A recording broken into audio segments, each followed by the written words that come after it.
최고의 축복된 자리, 하나님께 예배하는 자리에 오신 여러분을 축복하며 환영합니다. 하나님께서 오늘 말씀으로 우리에게 새 은혜 주시고 모든 문제에 답을 얻게 하실 줄 믿습니다. 지난주일 어린이 주일에 하나님께서 우리에게 말씀하셨습니다. 우리 자녀와 후대들을 예배 중심의 삶을 살도록 교육해라.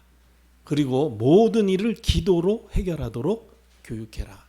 그리고 인생의 방향을 전도, 선교, 세계복음화, 237 나라 5천 종족 복음화 운동하는 일에 방향 맞추도록 교육해라. 그렇게 우리 자녀들이 살아난다면 일단 세대 간의 갈등이 무너지게 되고, 그러면 자녀와 부모와 간의 화목이 이루어지겠죠. 거기에 하나님이 함께 하시는 증거가 나타나서 모든 사람에게 복음으로 답을 줄 수 있는 영적 서밋, 그리고 영적 플랫폼이 되어질 것임을 말씀 주셨습니다. 오늘은 어버이 주일입니다. 오늘 우리에게 하나님은 무엇을 말씀하십니까? 오늘 본문에 보니까 자녀들에게 말씀하셨습니다. 자녀들아, 주 안에서 너희 부모에게 순종하라. 그것이 옳기 때문이라고 말씀하셨습니다. 그리고 아버지와 어머니를 공경하라. 그것이 하나님께서 우리 인간에게 주신 첫 번째 약속 있는 계명입니다. 하나님께서 10계명을 주셨는데 10가지 계명 중에 4가지는 하나님과 인간과의 관계에서 지켜야 될 말씀을 주셨어요. 그게 1, 2, 3, 4계명입니다. 그리고 6가지, 5계명부터 10계명까지는 사람과 사람 간에 이루어져야 될, 지켜져야 될 계명을 주셨는데, 사람과 사람 간의 그 계명의 첫 번째가 바로 뭐냐면 네 부모를 공경하라는 것입니다. 약속 있는 첫 계명이라는 것입니다. 만약에 그렇게 그 말씀에 순종한다면 네가 잘되고 땅에서 장수할 것이다. 단순히 오래 산다는 이야기가 아니라 잘될 뿐만 아니라 지속될 것이라는 것을 말씀하시는 것이죠. 우리 사람이 짐승과 다른 점이 무엇입니까? 부모님을 공경하고 어른들을 공경할 줄 안다는 것입니다. 그런데 성경에 보면은 마지막 때에는 이것이 깨질 것이라고 먼저 말씀하고 계십니다. 디모데후서 3장 1절로 2절에 보면은 너는 이것을 알아라 하시면서 마지막 때 말세에 고통하는 때가 이를 것인데, 왜 고통의 때가 되느냐 하면 사람들이 자기만 사랑합니다. 돈을 사랑합니다. 그러면서 막 자기 자랑하고 교만해지고 다른 사람에 대해서는 쉽게 비방하고 정죄하고, 그러면서 무엇보다도 부모를 거역한다 그럽니다.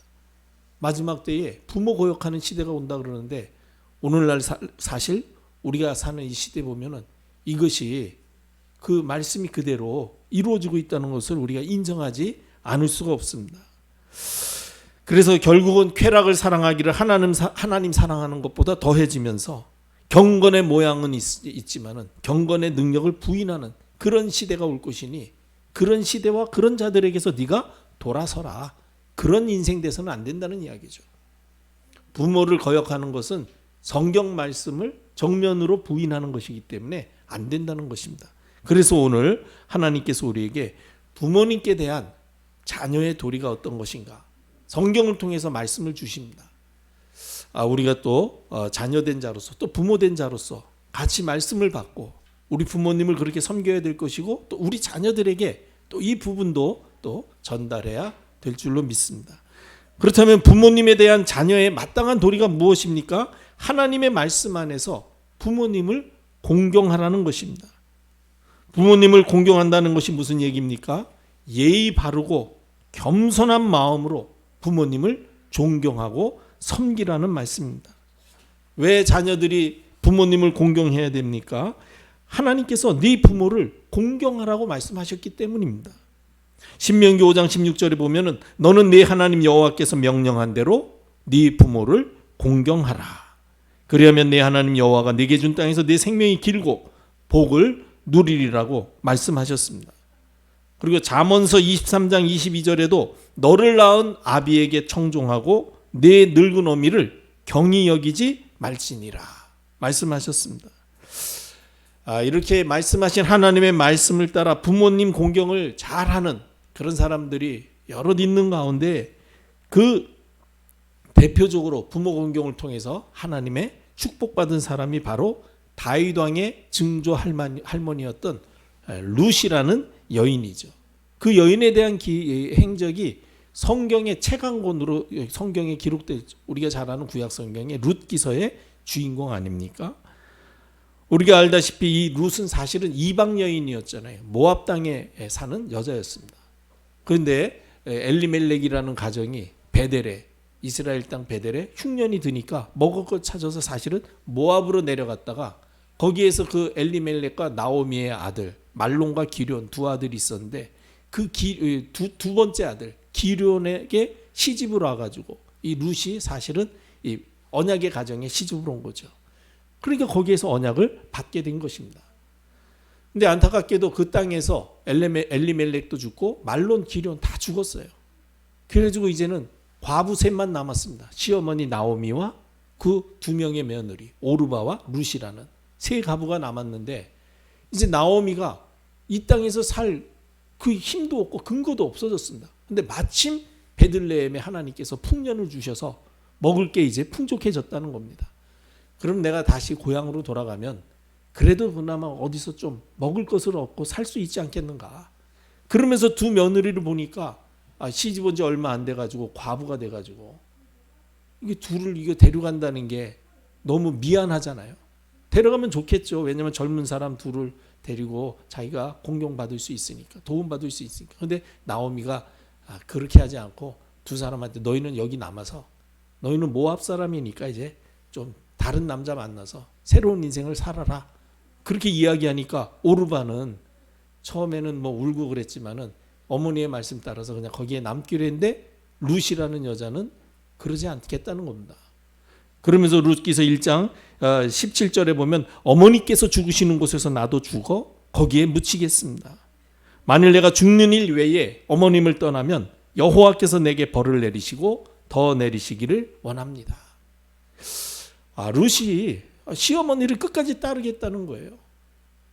물론 언약이 분명히 있기 때문에 나는 언약 안에서 살겠다라는 그 믿음의 표시면서 동시에 또 언약의 시어머니를 내가 끝까지 보살피고 공경하겠다 하는 그러한 또 마음이 있었던 것이죠.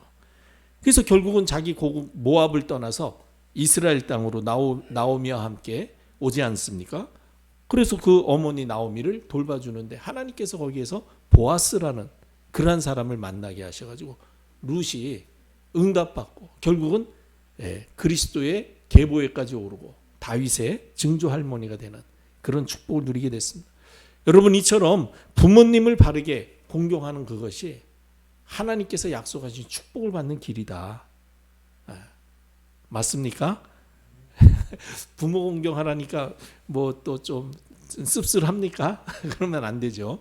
두 번째로 부모님에 대한 자녀들의 마땅한 도리가 무엇입니까? 하나님 말씀 안에서 부모님께 순종하는 것입니다. 부모님께 순종한다는 말은 부모님이 어떤 말씀을 하시든지 이런저런 대꾸하지 않고 그냥 부모님의 말씀에 100% 따르는 게 순종하는 것입니다. 왜 자녀는 부모에게 순종해야만 합니까? 오늘 본문 1절에 보면 자녀들아 주 안에서 너희 부모에게 순종하라. 그것이 옳기 때문이라는 것입니다. 부모에게 순종하지 않는 것은 옳지 않은 것입니다. 하나님은 부모에게 순종하도록 우리 사람을 지으셨습니다. 그래서 사무엘상 15장 22절에 보면 순종이 제사보다 낫고 듣는 것이 수량의 기름보다 낫다고 말씀하셨습니다. 예배 드리는 것보다 더 중요한 것이 순종하는 것이라는 거예요. 하나님께 순종하고 부모님께 순종하는 것. 여러분 순종하는 자녀 되시고 또 순종하는 성도 되시기를 주님의 이름으로 축복합니다. 그래서 출애굽기 15장 26절에 하나님이 이렇게 말씀하십니다. 너희가 너희 하나님 나 여호와의 말을 들어 순종하고 내가 보기에 의를 행하며 내 계명에 귀를 기울이며 내 모든 규례를 지키면 하나님의 말씀에 순종하면 내가 애굽 사람에게 내린 모든 질병 중 하나도 너희에게 내리지 아니할 것이다. 그러면서 나는 너희를 치료하는 여호와다 말씀하셨습니다. 우리가 하나님의 말씀에 순종하고 하나님의 말씀을 따라 부모님께 순종할 때에 애굽 사람에게 내렸던 질병, 저주, 재앙이 우리에게 임하지 않을 것이고 오히려 하나님께서 우리를 치료하실 것을 말씀해 주신 것입니다. 부모님의 말씀에 100% 순종할 수 있어야 됩니다. 그런데 오늘 우리가 사는 이 시대가 어떻게 변질되어졌습니까? 마지막 때가 가까워져서 그런지 아까 그 디모데후서 말씀처럼 부모님께 거역하는 일들이 너무 다반사, 일상생활의 다반사가 되어졌습니다. 그래서 우리 부모님께 순종하는 것이 아니라 부모님의 말씀에 거역하고 부모님의 뜻을 따르지 않는 자녀들이 너무나 많습니다. 그리고 뭐 어른들이 타이르고 훈계하면은 저 꼰대짓 한다 이러면서요 비아냥거리는 문화가 아주 당연해져 가지고 이제는 어른들이 젊은 사람들 눈치를 봐야 된다니까요. 가끔 가다가 기사에 이제는 신문 기사까지 이런 얘기가 나와요. 그래서 뭔 얘기인가 했더니 뭐 이렇게 어른이 이 학생 아르바이트 하는데 막 폭행을 했다는 거예요. 왜 폭행했냐 그러니까 이 학생이 막 반말을 했다는 거예요. 그래서 왜 반말했냐 그러니까 얘는 또 그래요. 처음 보는데 나한테 반말했다는 거예요. 그래서 이제 반말하면 나도 반말한다는 거예요. 이게 지금 요즘 우리 애들 생각입니다. 나이가 60이건 70이건 당신이 나를 처음 봤으면 존대하라 이거예요. 왜 언제 봤다고 나한테 반말하냐는 거예요. 이래가지고 이제 뭣도 모르고 그죠? 그냥 아무 생각 없이 이거 계산해봐라. 그랬더니 알았어. 돈 줘. 이러니까 이게 뭐야? 그래가지고 이런 일이 일어났는데 참 아니 그게 진짜 그렇게까지 중요한 일입니까? 그래서 저도 엘리베이터 타면은 그 학생들이 타서 그래 너 몇 학년이냐? 그래 너 몇 층에 사니? 이렇게 물어보거든요. 그때 우리 집사람이 나중에 당신 그러다가 애들이라고 함부로 반말하지 말라고 요즘 애들이 어떤데 그래가지고 이거 좀 뭐 중고등학생한테도 그랬어요 저랬어요 이래야 된 눈치 봐야 될 시대가 돼버렸어요. 어쨌든 뭐 어떤 게 좋은 건지는 모르겠습니다만 분명한 거는 요즘 젊은 사람들이 부모님이나 어른들의 말을 그렇게 잘 들으려고 하지 않는 것은 분명한 것 같습니다. 그리고 오히려 어른들이 뭔가 가르치려 하거나 알려주려고 해도 그걸 순수하게 받아들이지 않고 꼰대짓 한다. 뭐 때문에 나를 훈계하냐. 이런 식으로 이렇게 지금 변해버렸어요. 우리가 그런 시대를 따라가서는 안 될 것입니다. 그리고 부모님에 대한 자녀의 마땅한 도리가 무엇입니까? 부모님의 마음을 즐겁고 기쁘시게 해드리는 것입니다.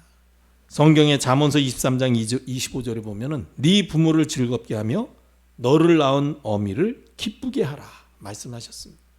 좌우지간에 부모님이 마음이 기쁘고 즐거워지도록 그렇게 섬기시기를 바랍니다. 잠언서 10장 1절은 이렇게 말씀하십니다. 지혜로운 아들은 아비를 기쁘게 하거니와 미련한 아들은 어미의 근심이니라. 우리가 부모님의 근심거리가 돼서는 안 되겠죠. 그건 우리 미련한 인생을 사는 거라는 것입니다. 그럼 우리가 어떻게 하면 부모님의 마음을 즐겁고 기쁘시게 해드릴 수 있습니까? 부모님 말씀에 무조건 순종하는 삶이 부모님의 마음을 기쁘고 즐겁게 해드리는 거라는 것입니다. 골로새서 3장 20절에 보니까 자녀들아 모든 일에 부모에게 순종하라. 이는 주 안에서 기쁘게 하는 것이라. 모든 일에 부모님께 순종하는 것이 주 안에서 부모님을 기쁘시게 하는 것이라는 것입니다. 근데 우리가 사실 나이 많이 드신 부모님을 모시고 살다 보면은 견해가 다를 수도 있고요. 그렇지 않습니까? 이 생각이 좀 많이 다를 수 있습니다. 세대 차이도 나고 그럴 수 있거든요. 그리고 또 이제 연세가 드시면은 자꾸만 한 얘기 또 하고 한 얘기 또 하고 이런 경우들이 많이 있습니다. 그러면 사실 듣는 입장에서는 쉽지 않죠. 그럴 때 우리가 과연 어떻게 해야 됩니까? 여러분, 그럴 때 짜증낼 것이 아니라 그냥 무조건 예 하고 그냥 대답하면 돼요. 혹 한 귀로 듣고 한 귀로 흘리더라도 앞에서는요 예 하고 말 듣는 것처럼 그 말에 100% 순종하는 것처럼. 그리고 또 될 수 있으면 순종하면 되죠. 그런데 사실 연세가 드시고 나이가 들다 보면 좀 불필요한 이야기를 할 때도 많이 있거든요. 그럴 때 자꾸만 얘기한다. 이제 1절만 해요. 이래버리면 안 돼요. 그러지 마시고 그냥 예 하고 아이고 그렇지. 아이고 참 계속 같은 얘기 들으니까 좋네. 그러면서 좀 변죽 좋게 그렇게 좀 잘 받아들여야 돼요. 왜냐하면 이 나이가 들면 들수록 사람이 좀 어린아이처럼 되는 경향이 있거든요. 그리고 부모님을 기쁘시고 즐겁게 하는 일은, 부모님이 하시는 일은 무조건 잘했다고 칭찬해 드리면 좋습니다. 부모님들이 또 갔다가 어디 가서 뭔가 좋아 보여서 하나 사는데 왜 이런 걸 샀냐고, 이것도 어디서 이렇게 속아가지고 사왔냐고 그러지 말고, 잘 사셨다고, 이걸 어디서 이런 걸, 이 귀한 거를, 이거 웬만하면 보지도 못하는 건데 이런 걸 어디서 찾아와가지고 사왔냐고, 참 너무 좋다고 자꾸만 잘했다고 그러면요, 굉장히 부모님이 마음이 기쁘고 마음이 즐거워지는 거예요. 그리고 밖에서 있었던 이런저런 일들을요, 미주알 고주알 다 이야기해 드리면 부모님이 굉장히 좋아합니다. 아무 얘기 안 하고 밖에서 뭐 하고 왔는지 그냥 그렇게 아무 얘기 안 하고 입 닫아 버리면은 부모님이 마음에 서운함이 있죠. 그래서 어쨌든 우리가 자녀로서 부모님의 마음을 즐겁고 기쁘시게 해드리는 것이 하나님이 우리에게 명령하신 말씀이기 때문에, 어쨌든 그렇게 부모님의 마음을 기쁘시고 즐거워하실 수 있도록 늘 부모님을 칭찬하고 올려드리고, 그리고 작은 일이든 사소한 일이든 다 이렇게 부모님께 일일이 다 대화를 통해서 알려드릴 수 있는 그런 여러분이 되시기를 바랍니다. 자, 그러면 부모님을 위한 자녀의 도리를 제대로 하기 위해서는 어떻게 해야 되겠습니까? 가장 먼저 부모님의 허물을 덮어주고 부모님이 기뻐하시고 즐거워하시도록 우리가 섬겨야 됩니다. 사람은 나이가 들면은 어쩔 수 없이 기억력이 약해지죠. 그리고 분별력도 조금 떨어지고 판단력도 조금 사실은 흔들립니다. 나이가 들면은 사실은 어린아이처럼 돼요. 옛날에 이렇게 수수께끼 내는 문제 중에 그런 문제가 있어요. 4발로 걷다가 2발로 걷다가 3발로 걷는 그 짐승이 누구냐? 그게 사람이래요. 어려서 못길 기어다니니까 4발로 걷다가 이제 걸어서서 2발로 걷다가 나중에 이제 지팡이 짚고 이제 3발로 걷게 된다. 그렇게 이야기하는데, 그렇게 이제 사실은 사람이 나이가 들면은 점점 어린아이처럼 될 수 있다는 것입니다. 그래서 자녀들에게 변덕이 심해질 수 있습니다. 갑자기 버럭 화를 내기도 하고, 갑자기 아무것도 아닌 일에 막 울기도 하고, 또 별일 아닌데 막 웃기도 하고, 좌우지간에 막 감정의 변화가 기복이 심해진다는 것이죠. 그리고 음식을 드시다가 흘리기도 할 수 있고요. 심한 경우에는 뭐 대소변도 잘 못 가리는 그런 경우들도 있지 않습니까? 이럴 때 우리가 그 부모님을 짜증으로 대할 것이 아니라 허물을 덮어드리고 도와드리는 것이 우리 자녀가 해야 될 도리인 것입니다. 그리고 모든 부모님들은요, 자녀들 간에 화목하게 지내기를 원하십니다. 어느 부모가 우리 자녀들 간에 서로 원수처럼, 철천지 원수처럼 살았으면 좋겠다, 이런 부모 아무도 없어요.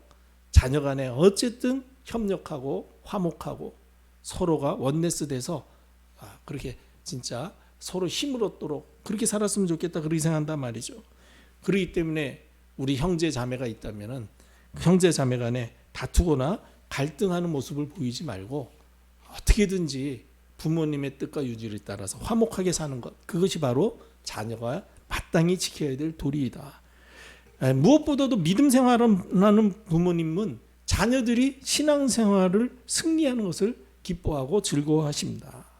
그렇기 때문에 부모님의 믿음을 따라서 우리 자녀들이 부모님이 원하시고 기뻐하시는 믿음 생활할 뿐만 아니라 집에서 부모님과 함께 정시 예배의 축복을 누리면서 말씀을 포럼하고 기도를 포럼하고 전도 포럼하는 그런 영적인 분위기를 갖춘다면은, 특별히 신앙 믿음의 부모님은 그야말로 가장 기뻐하고 너무너무 즐거워하는 그런 삶이 되는 것입니다. 이와 같이 부모님께서 기뻐하시고 즐거워하시는 일을 하면서 부모님의 허물을 덮어주는 것이 바로 우리가 마땅히 부모님을 바르게 섬기는 그러한 삶을 사는 길이죠. 그리고 우리의 부모님들이 임마누엘의 축복을 누리고 천국 소망을 가지고 살도록 돕고 섬겨야 됩니다. 부모님께서 임마누엘의 축복을 누리도록 하려면 어떻게 해야 됩니까? 하나님을 만나 하나님이 우리와 함께 할 수 있도록, 하나님이 우리와 함께 하시는 길 대신 그리스도의 비밀을 항상 말씀해 드려야 됩니다. 하나님께서 그리스도를 통해서 우리와 함께 하시기 위해서 사람의 몸을 입고 우리를 찾아오셨으면 그래서 그리스도께서 십자가에서 피 흘려 죽으시고 부활하심으로 하나님께 나아가는 길을 여신 선지자로 죄와 모든 저주와 재앙의 문제를 완전히 해결해 주신 참 제사장으로 사단의 권세를 완전히 깨뜨리시고 사망 권세에서 우리를 건지신 만왕의 왕으로 우리 안에 우리와 함께 계시다는 사실, 이 그리스도의 복음의 비밀을 우리 부모님이 잊지 않도록 계속 말씀으로 섬겨야 됩니다. 그리고 이 그리스도 언약 붙잡고 정시 예배를 통해서 이제 말씀을 받도록 도우면서, 특별히 이제 부모님들이 연세가 드실수록요, 이 땅은 장망성이요 영원한 천국이 우리의 본향임을 말씀을 통해서 알려주셔야 됩니다. 저도 예전에는 성경을 통해서 그냥 우리가 영원한 천국 간다 그 생각을 막연히 했는데, 요즘은 조금 그런지요, 구체적으로 좀 말씀을 찾아보고 있습니다. 성경은 과연 우리의 사후를 어떻게 말씀하고 계시는지, 이런 부분들에 대해서 우리가 진짜 확실한 믿음과 소망을 가지고 살아야 되거든요. 특별히 연세가 드실수록 그런 거에 대해서 사실은 생각할 수 있다는 것을 아셔야 됩니다. 그래서 세상은 결국은 망할 성입니다. 여러분, 여기 괜찮아 보이고 대단해 보이지만 이거 다 무너지고 망하게 돼 있어요. 성경이 말씀하셨습니다. 새 예루살렘과 새 땅이 분명히 임할 것임을 말씀하셨습니다. 우리는 영원한 천국이 나의 본향임을 아셔야 됩니다. 우리가 사람은 나이가 들수록 자꾸만 과거를 추억하게 되고 미래에 대한 소망은 점점 없어져요. 앞으로는 고생할 생각만 하고요. 앞으로는 계속 아파지겠구나.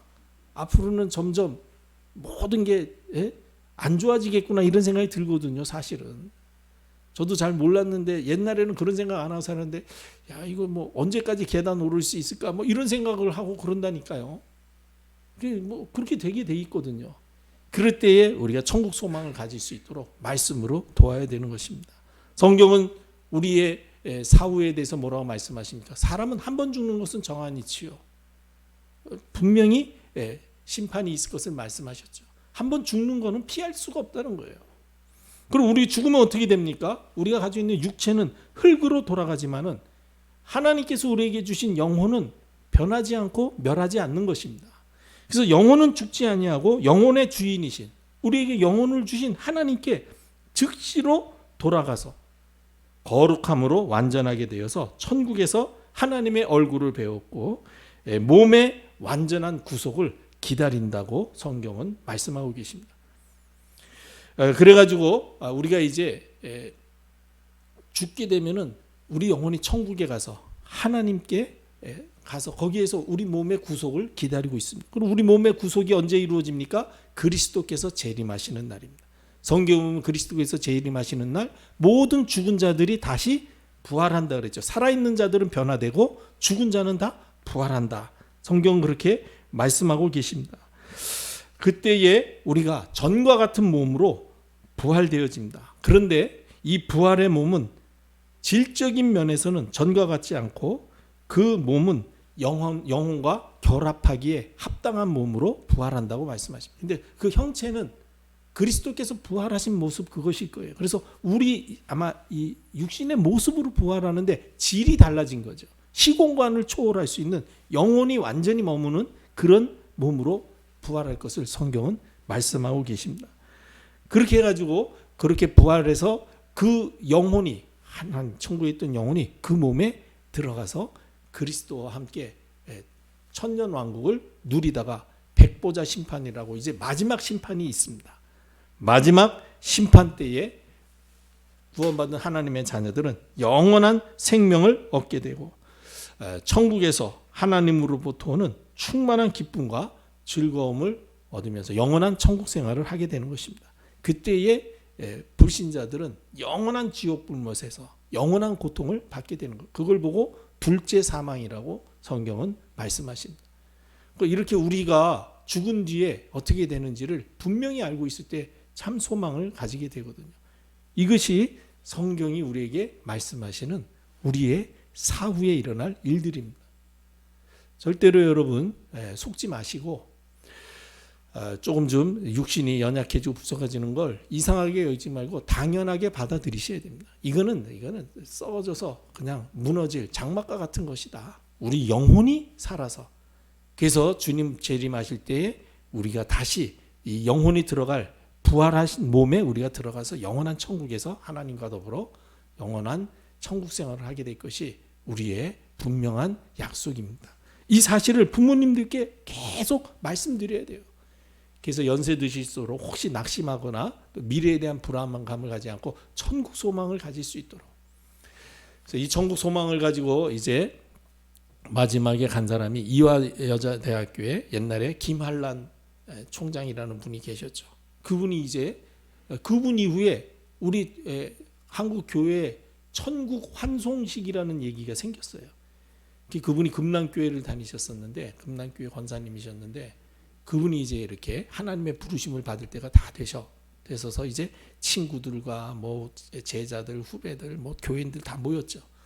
그러니까 막 다들 슬퍼하고 막 흐느끼고 우는 겁니다. 그랬더니 이분이 마지막 때 가시기 전에 그렇게 얘기했대요. 탁 눈을 뜨더니, 왜 내가 천국 가는데 당신들이 울고 지나니? 나는 지금 하늘에서 천사를 하나님이 보내셔서 하나님이 나에게 보장해 주신 천국을 가는데 왜 울고 그러냐?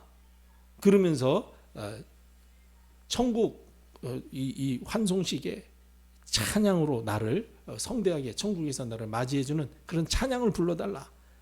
그래가지고 뭐 마귀들과 싸울지라 죄악 벗은 형제여, 뭐 그 찬양, 이런 찬양을 부르면서 이렇게 소천하셨다는 그런 아주 유명한 얘기가 있습니다.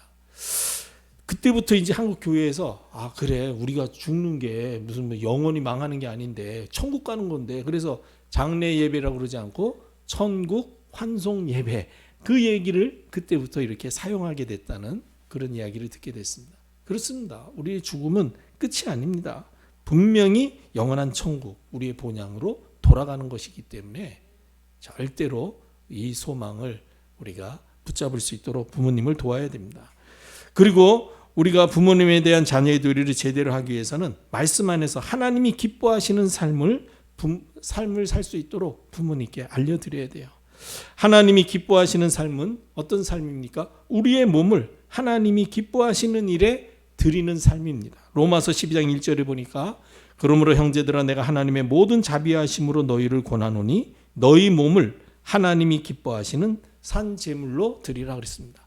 우리 몸을 하나님이 기뻐하시는 일에 사용되어지도록 살라는 것입니다. 그러면 하나님이 기뻐하시는 일이 무엇입니까? 고린도전서 1장 21절에 보니까 하나님의 지혜에 있어서는 이 세상이 자기 지혜로 하나님을 알지 못하므로 하나님께서 전도에 미련한 것으로 믿는 자들을 구원하시기를 기뻐하셨다 그랬습니다. 하나님이 전도를 통해서 믿는 자들 구원하시는 일을 기뻐하신다는 거예요. 그러니까 부모님들께요, 하여간 전도하는 게 하나님이 기뻐하시는 일이다. 우리 남은 인생을 자주간 우리의 몸이 살아있는 한, 숨이 끊어지기 전까지는 하나님을 기쁘시게 하도록 산제물로 우리 삶을 드려야 되는데, 그 삶이 뭐냐? 전도하는 것이다.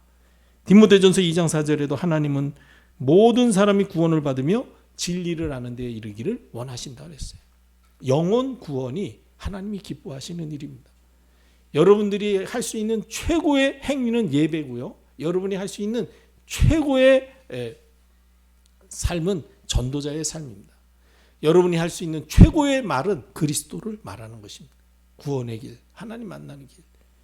그것을 하나님은 기뻐하십니다. 이러한 삶을 살 수 있도록 우리 부모님들께 알려드려야 되는 것이죠. 이렇게 부모님을 위하여 자녀의 도리를 잘할 때 성경은 무엇을 약속하셨습니까? 부모님이 기뻐하시고 하나님이 축복해 주실 것을 약속하셨습니다. 자녀들이 부모를 공경하는 마음으로 순종하면 당연히 부모님은 기뻐하시고 하나님은 축복해 주십니다. 출애굽기 20장 12절에 네 부모를 공경하라, 그리하면 네 하나님 여호와가 네게 준 땅에서 내 생명이 길리라 말씀하셨습니다. 신명기 28장 1절에서는 네가 네 하나님 여호와의 말씀을 삼가 듣고 네가 오늘 너에게 명령하는 그의 모든 명령을 지켜 행하면 네 하나님 여호와께서 너를 세계 모든 민족 위에 뛰어나게 하실 것이라 약속해 주셨습니다. 그리고 우리가 자녀의 도리를 바르게 할 때에 주변 사람들의 칭찬을 받게 되기 때문에 하나님께 영광 돌리는 삶이 됩니다. 어느 시대나 어느 나라든지 신불신간에 부모님께 순종하는 자녀는 주변 사람들로부터 칭찬받게 되어 있습니다. 그래서 구원받은 하나님의 자녀들이 하나님의 말씀에 순종해서 부모님을 제대로 공경하면은 주변 사람들로부터 칭찬받을 수밖에 없게 되고, 그러니까 그것이 하나님께 영광이 되는 삶이 되는 것입니다. 마태복음 5장 16절에서 예수님이 분명히 말씀하셨습니다. 이같이 너희 빛이 사람 앞에 비치게 하여 그들로 너희 착한 행실을 보고 하늘에 계신 너희 아버지께 영광을 돌리게 하라. 우리의 착한 행실이 하나님 아버지께 영광이 되어진다는 것입니다. 마지막으로 우리가 부모에 대한 도리를 바르게 할 때 하나님께서는 우리에게 현장에 전도의 문을 열어주시고 교회 안에서는 중요한 제자들을 세워주실 것입니다. 우리의 삶이 주변 사람들로부터 칭찬 듣는 그런 삶을 살게 되면 그 삶이 전도의 문이 되어져서 현장에서 우리를 통해서 복음으로 답을 얻는 사람들이 많아지게 될 것입니다. 당연히 전도의 문이 열려지죠. 그리고 교회 안에서는 우리의 후배와 후대들, 자녀들이 우리의 삶을 보고 저렇게 살아야 되겠다 하고 따라오게 되는 제자들이 세워지게 되어 있죠.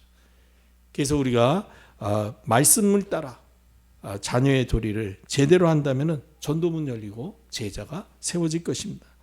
이러한 축복을 하나님은 먼저 준비해 두시고 이 축복의 주인공이 되도록 오늘 우리에게 말씀을 주시는 줄 믿습니다.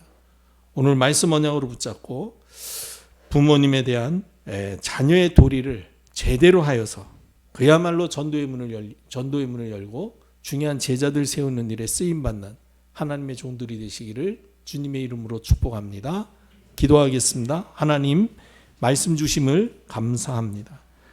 부모님에 대한 자녀의 마땅한 도리를 우리로 깨닫게 하심을 감사합니다. 말씀에 순종하여 하나님이 함께 하시는 증거를 현장에 드러내게 하시어서 전도의 문이 열리고 우리의 삶의 증거를 보고 많은 후대와 제자들이 일어나는 응답의 주역이 되도록 우리 모두를 축복해 주옵소서.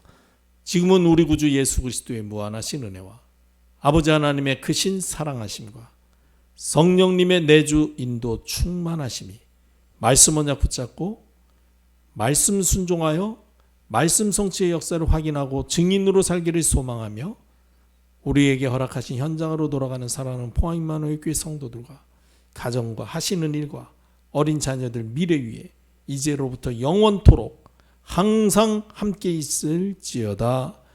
아멘.